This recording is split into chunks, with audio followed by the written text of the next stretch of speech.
Ooh. Oh my gosh. Oh, that's nothing. Just buckle up, dude. Dude, my heart rate just hit like 200. Oh my gosh. Oh, baby. Wow. I feel like I'm getting sunburned.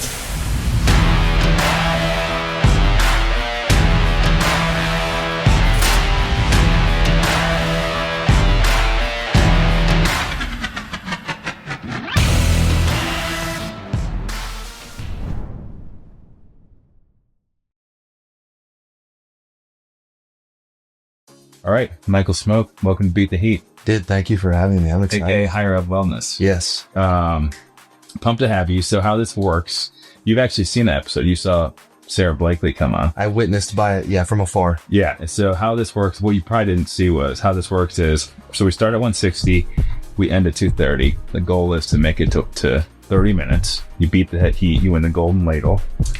There's 5 trivia questions throughout that I've kind of dug up that they kind of pertain to you. And so if you get it right, nothing really happens. You get it wrong, water goes on the rock. Oh my gosh. Okay, Yeah, it's so good. So that's it. It's so good. So I wanted to start off by talking about just like so it's been cool because I met you for like 2 seconds on Running Man last year. And I feel like you're somebody, I was talking about this. I truly think that validation is like the enemy to happiness. And I think you're somebody that like just puts it out there, and you've had massive success on social media. So I wanted you to talk a little bit about like, I don't know, I feel like just not caring what people think, and just, I think so many people look at people spread knowledge out there and they just think like, that couldn't be me. So I just wanted to talk about that. Yeah. I found out so I graduated from a program, it's like not super common, it's a sales program. So my bachelor's degree is in professional selling. It's a business degree. Yep. Think marketing with a focus in the psychology of how to sell. And it was there that I really understood what drives change within human psyche. And where'd you go to school? Kennesaw State University. And what was your major? It was a BBA, a Bachelor's of Business Administration and Professional Sales from the business school. And it was there that I understood there's a great quote that says, you will not change until the pain of staying the same is greater than the pain of changing, because both are uncomfortable. Yeah. Change hurts because it's unfamiliar. Sometimes being complacent hurts.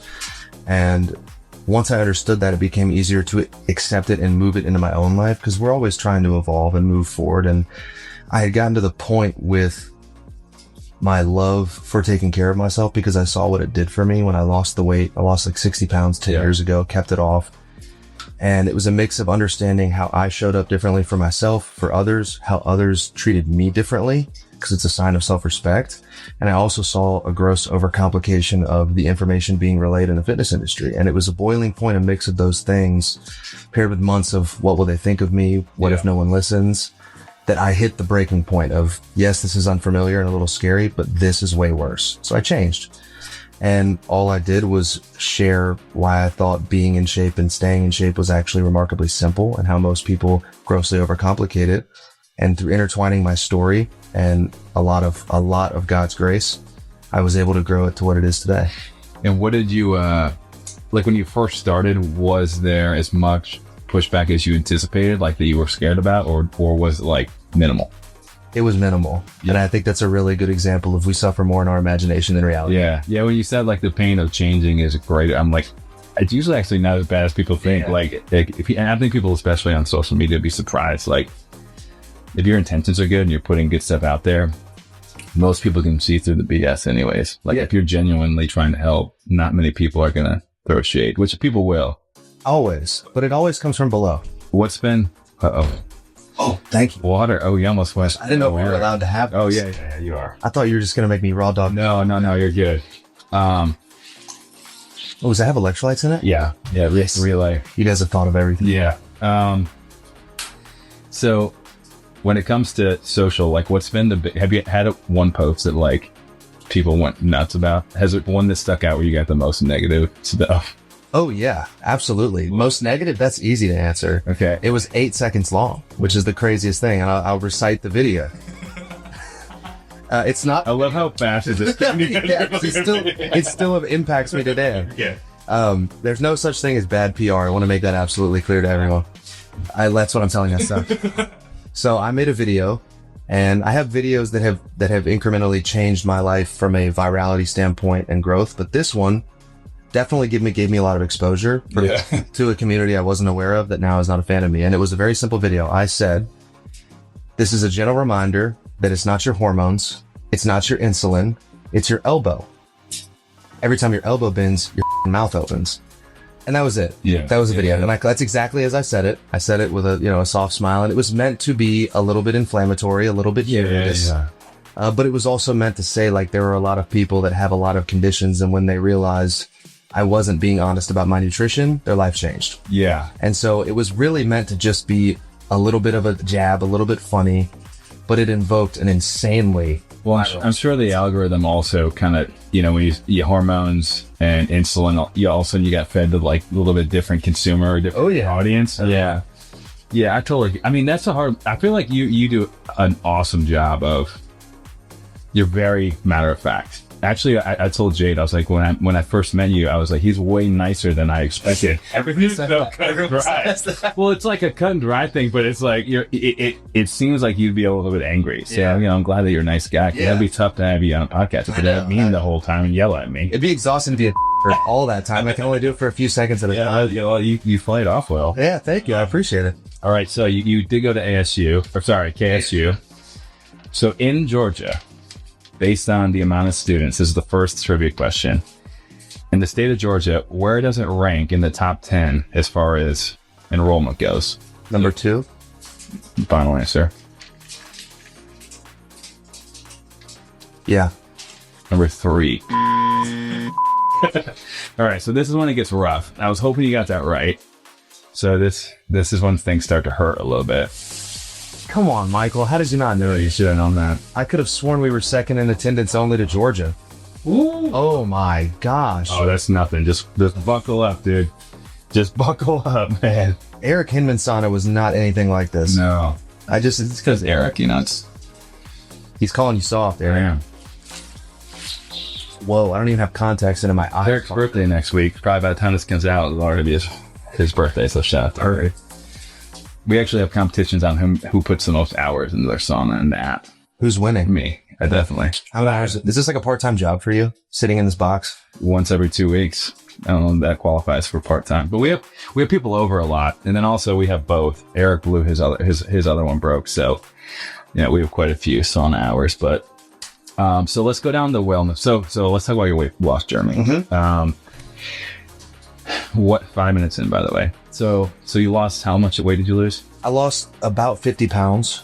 Okay. Yeah, it was about 235-ish, 240-ish when I started, and I finished, my lowest was 170 pounds. And okay. And how much do you weigh now? I'm about 195 pounds. Okay, I was going to say, you seem bigger than that. And then so prior to that, like, what was your background? Or I guess what led you to the point of wanting to make a change? Well, I was an athlete throughout high school, and when you were young and you're active, you play in 2 sports, you can get away with a lot of caloric intake and not realize it. And then I kept eating like a 2-sport athlete, but as a college guy just going to school. And so I ballooned up. And how old are you? 20. Okay. And frankly, dude, I've had like self-image issues as long as I can remember. Cause like I was a pudgy kid, so I was bullied a lot. Same. And whether it's hard, I think, for men to step into a space where they can really admit that, but like that stuff has an impact on you. It doesn't go away. Yeah, it doesn't go away. Yeah. And so like that, I was always the kid as young as I can remember, like not wanting to take my shirt off at the pool. And then I finally got, I took the power into my own hands. I was honest about what I was putting in my body.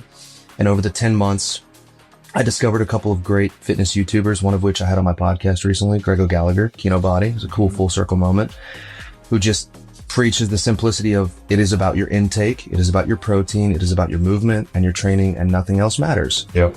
And like in that video, one of the things I said was the insulin, the PCOS, it changes the rules or impacts the rules of the game. Yep. But the rules are the same. You just have to maybe have a harder time following them. And so once I learned the rules and implemented them into my life, I felt better. I thought more clearly. I had more belief in myself because I had done a hard thing that took a long time. Mm-hmm. And I also understood, confidence, the language of confidence, like this is universal. Yeah. I believe in myself because of this thing. And now I'm doing different things in my life that I wouldn't have otherwise done. Yeah. I think that's probably the most underrated. I think sometimes like people will throw like the word shallow around, or you talk about aesthetics, like being driven by looks. And I think people are almost sometimes ashamed to admit that, but you're really driven by like the outcomes involved with that. Like you're saying, like the confidence level, like when you walk into a room and feel good about the way you look, that can changes your entire life. Yeah. And I think that that's okay for people to admit, especially guys. I feel like guys are like weird about saying things like that, but man, like you become a different version of yourself. What's wrong with loving the way you look? Yeah, and I don't even think that actually you end up loving that the most. What you love is how you feel because you look a way that you respect. Yeah. Right. And I think that's what it's about. And it's like, and there's a human nature component to it where they've done some research studies in psychology journals around how long it takes for someone to form a first impression. And on average, it takes between 4 and 6/10 of a second. That's not long enough for you to say anything. That's not long enough for you to showcase your humor. Whether we like it or not, our human nature is appearance judgment. And that is, they found that a high association of fit people with being perceived as competent, confident, and leadership qualified. Yeah. And so those are just the rules of the game. And the way I see it, you can either learn the rules and bend them to your will, or you can sit on the bench and bitch about the rules. Yeah. I mean, that's all our brain can do is really take like past experiences and make a decision of what they think is associated with that. Bingo. You know, that's pretty much it. Bingo. Like I walk into your house and I see you, I'm like, this is a big guy. I'm in his home. He could hurt me if he wants to.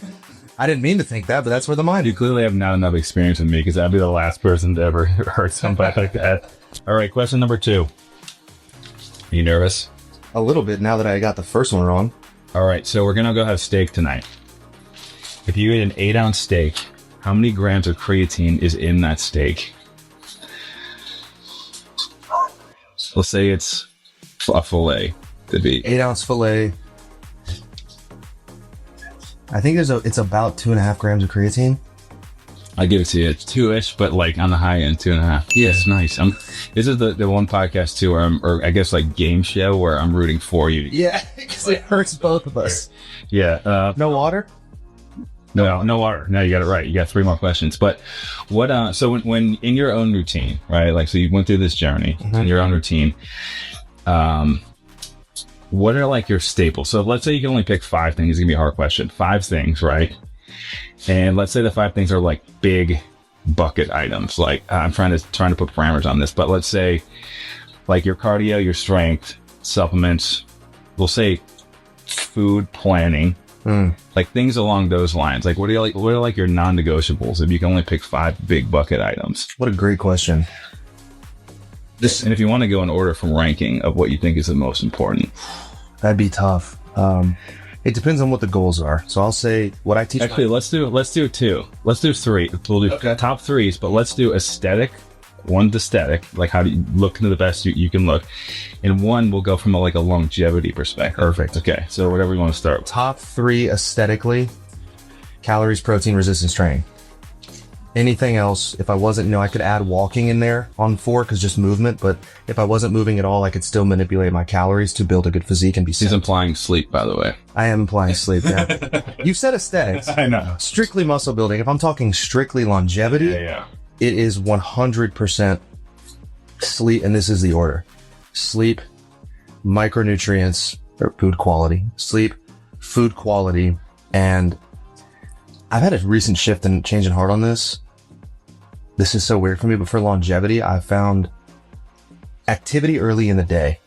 So like I used to train midday and mid-afternoon, late afternoon, but because I know I wear a Whoop, but like sleep has always been a shortcoming for me. And that cortisol bump that I found from all my late night training, I found when I front load my activity and my cortisol is high at the top of the day, like it should be, I always thought I could never sleep, but I'm conking out now. And so like it all comes back to sleep. Yeah. When my micronutrients are addressed. Did nothing else change with your morning? Nothing. Because I do the same thing every morning. It's water, light, movement, cold exposure. Every morning. When you say movement. Walk. Okay. So you would walk and then work out on top. Exactly. When I used to just walk and then train at like 5:30, but now it's like run or lift before 10 a.m. have to. And then when you train at night, are you doing different stuff every time or what type of workouts? Very, very simple. I follow a 3-day full body split. Monday, Wednesday, Friday. Workout A, workout B, workout A. Well, you do a lot of cardio or no? Yeah. What's your choice? Endurance running. Okay. Yeah. Run a marathon, run an ultra, train for a 5-minute mile, training for potentially to go into the Austin Marathon this year. What do you like about it? I like that I don't like it. Yeah.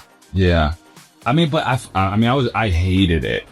And then now I run almost every day, but I feel like it's one of those things where you have to, I had such a hate for it. Once you learn to be decent at it, then you can like hate it enough to where it's like manageable. Yeah. But in the beginning, it was like, It's any skill. It's like it sucks because you suck at it. Yeah. And then you get good and you're like, oh, I kind of like this. you know what's weird for me? How old are you? I'll be 28 next month. Yeah. So like for me, I'm at the point where like with lifting, where it's almost backfiring because I got so, I was playing football. I got so strong, and now I hurt my back, and like, I'm lifting again, but I know I'll never be as strong as I was. So it's like a mental, like really weird thing. Like I was good at it, so then I'm not as motivated to like keep pushing. And so I think I just tend to like veer towards the running stuff because I've never been good at it. So I keep getting better at it because the progression is super motivating. That's the beauty of fitness. You can always find something new to progress at.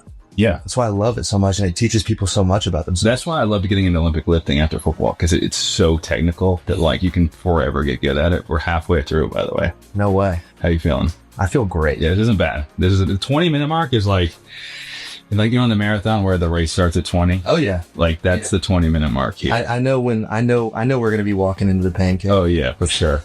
All right, so we'll go question number 3. Okay. Amazing you're able to keep this page. Yeah. Okay. So magnesium threonate. Oh, You talk a lot about it. yeah. Oh yeah. Is it your best-selling collab supplement? Without a doubt. We did really, really well on the magnesium threonate. I'm a huge fan as well. Okay. Definitely my favorite. What school was it developed at? It's got to be a school in China, because Magtein owns the patent on threonate, and it's 2 Chinese scientists. I know that, but that is as much as I know. Okay, I'll say this. I'll change the question. What school in collaboration, what U.S. school in collaboration with the school in China? But I would say this school is more known for the development of it. It's a U.S.-based school. Come on. And they worked in tandem. God, give me the knowledge. Stanford Medical? That's a great guess. MIT. That was my second guess, man. MIT was my second guess. I'm not even joking. Yeah. It's all right. We were owed some pair. Yeah. But magnesium threonate in general, I mean, huge fan. I feel like it's kind of slept on, no pun intended, a little bit. Like, It is. Well, it's expensive. I mean, but honestly, like, yeah, but there's a mix. Yeah. I'm surprised though, but that one hurt a little bit. That my eyes are burning right now. It's definitely like in the sleep space. It's like, I feel like the devil's kissing me on the forehead right now. Sometimes you throw some electrolytes on your back. That helps. All right, so you're going on a speaking tour. Let's talk about that. First off, how long ago did you start like putting videos, like educational stuff out there? March 7th, 2023 was my first ever social media video. Okay. On TikTok. And so a little over 2 years. Mm-hmm. Pretty crazy. I mean, speaking tour, that's pretty crazy growth. Thank you. But I feel like well deserved. I think that's the coolest part about social media is I think like I don't think there's not many flukes. I think the flukes sometimes are people can present themselves in a way that isn't genuine and like fool people. But I think when it comes to like education, Yeah.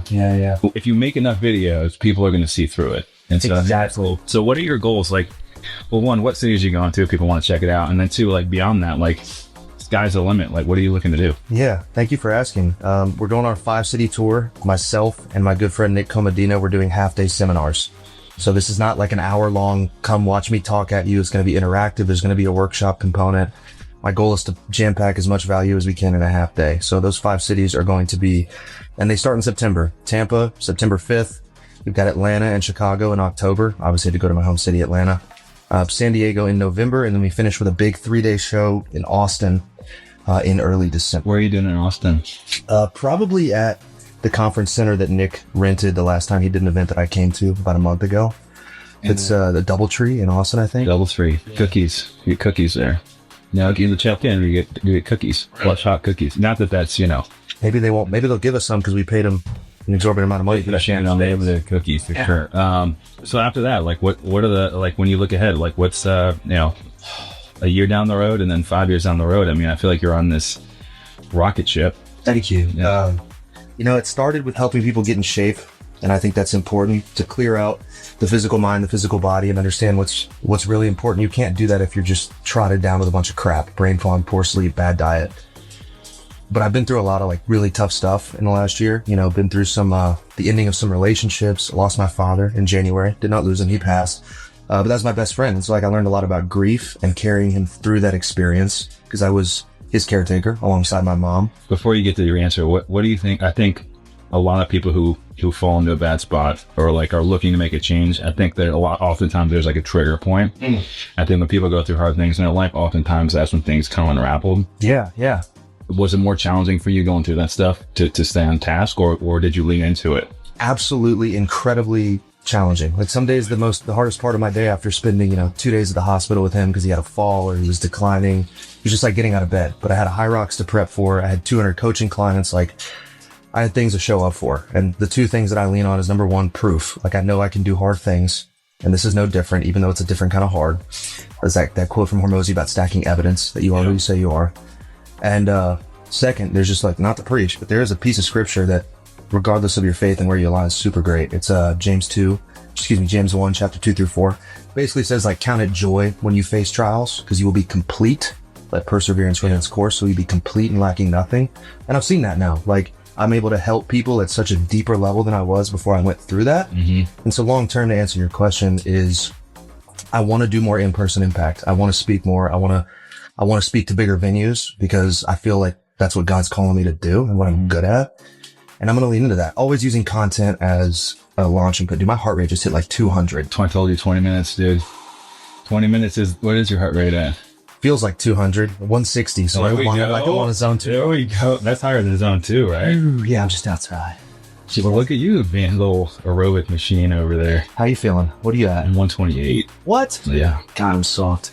I'm conditioned for it, though. I guess. Okay, so going back to like, having something negative in your life, I would say, outside looking in, I don't believe this because I feel like I've gotten a read on you enough, but I would say if someone watched your videos, they would, if they had to say a negative thing about you, it might be lacking empathy for a situation, right? So like the thing with your dad or anything stuff you went through, like I think everybody experiences things differently. Like I really never know how somebody else experienced something.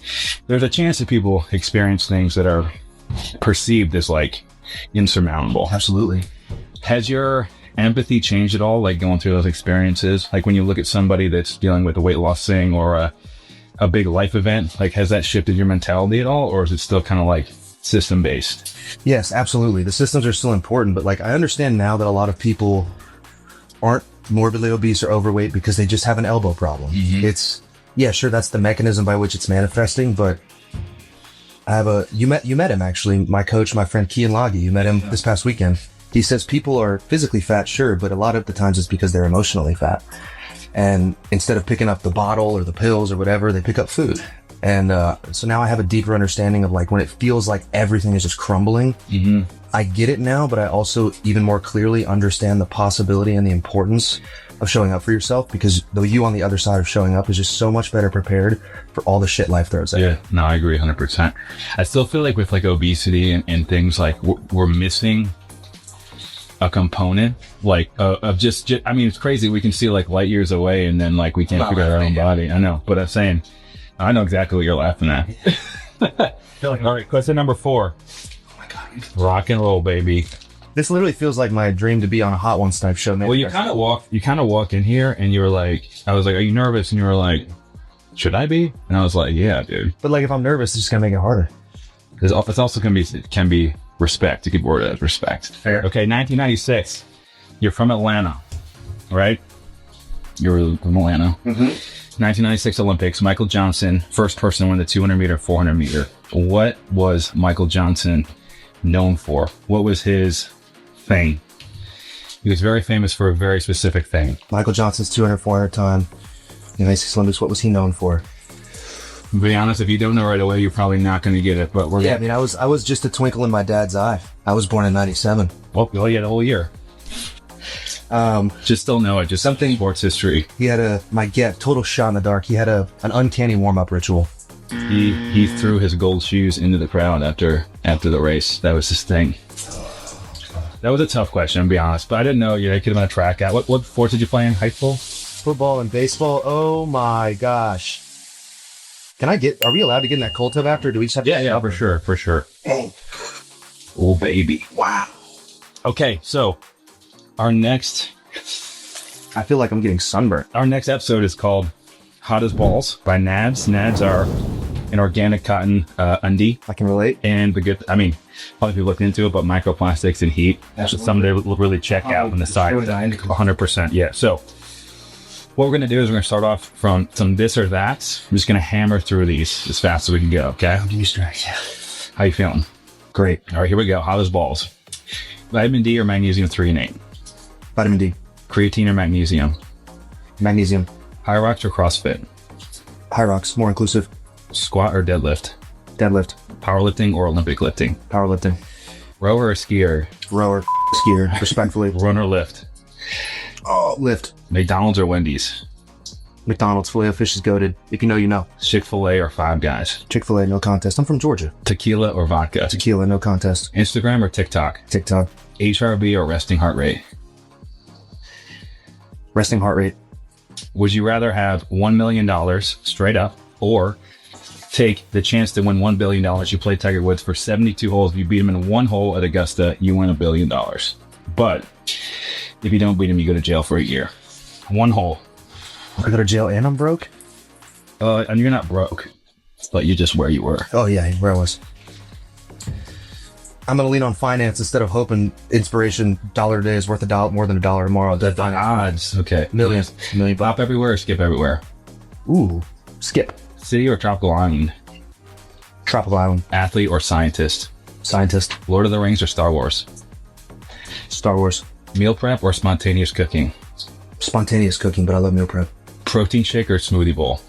Smoothie bowl. More like food, more filling. Batman or Iron Man? That's a really hard one. Iron Man. Cold brew or hot coffee? You're a coffee guy. Cold brew. Okay, we'll pause there. Final question. Caffeine is pretty amazing. You're a big fan of caffeine, right? Correct. Oh yeah, big time. What receptor does caffeine primarily work on? The adenosine receptor. Nice work. We'll give it to you. Let's go. Nice work. Fun fact, I would argue that caffeine's better at making you feel not tired than actually giving you energy. That's absolutely correct. It blocks adenosine from hitting the receptor. Yeah, and then it floods them when it goes away, which is tough. Yeah. And take a drink and we still quit. That wasn't the end. We had to stop mid. That's not the end? That's not the end. What? All right, and we're still rocking and rolling. Hiking or swimming? Hiking. Barbell or dumbbell? Dumbbell. AMRAP or EMOM? EMOM. Strength training or cardio? Strength. Burger or pizzas? Burger. Taylor or Kanye? Kanye. That's going to be problematic. Not why I mean it. Football or basketball? Football. Star Wars or Marvel? Marvel. Long distance run or short intervals? Long distance. Kendrick or Drake? Drake. Energy drink or electrolytes? Electrolytes. Group fitness or solo? Solo. Movie night or game night? Movie.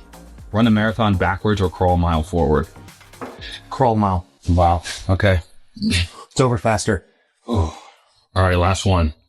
Would you rather get hiccups every other hour or have to end every sentence with, I do declare? Oh, God, Todd. Oh, do declare. Hiccups are the worst. They are the worst. Literally think they're a flaw in human evolution. One break. I don't know where we're at. Where are we at? It's just incredible. I feel like I'm in a religion. 27 minutes here. All right, last round.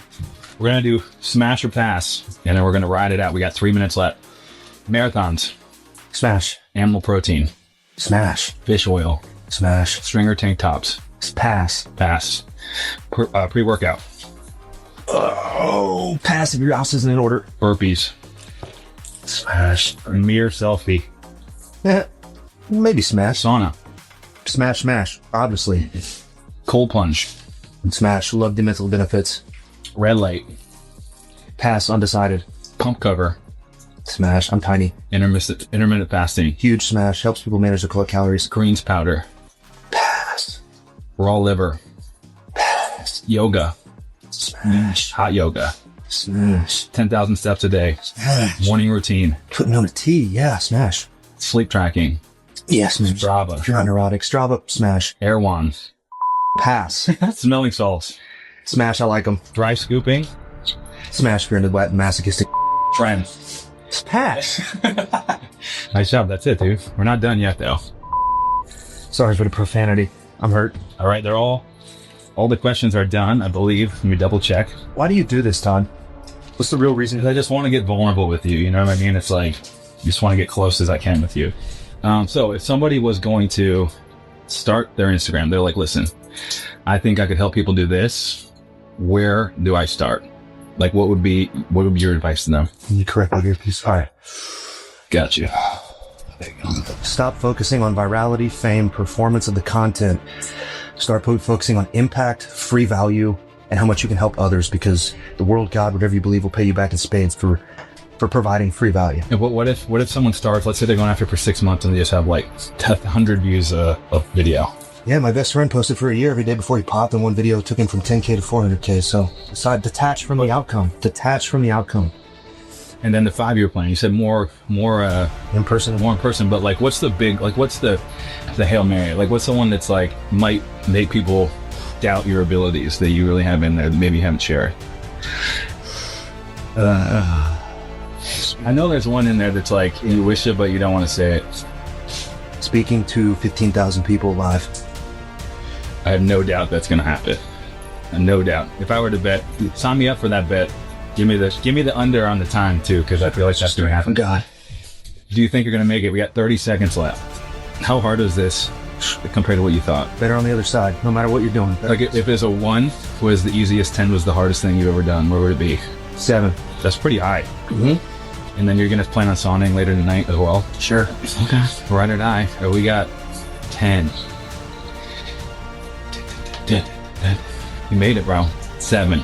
8. Despite what everyone said about you, you still made it. 3, 2, 1. Go ahead, bro. You did it. You're out. Thank you, brother. What an experience. Woo. You staying in this? Oh, no relief. No relief. Whole pop on, girl. Whole fun. Okay.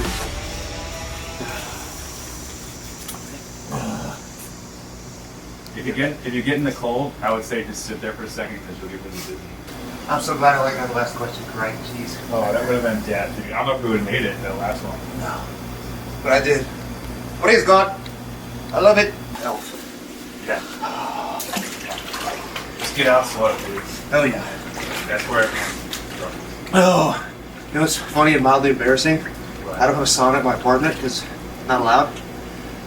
And I sit in the bathtub until I can't stand it and just walk downstairs to my cold plunge. It's like a contrast therapy, kind of. I mean, that's hot water. That definitely works. Yeah, it's like 102, but the surface area is a lot tighter on your skin. So I get hot in like 20. Yeah.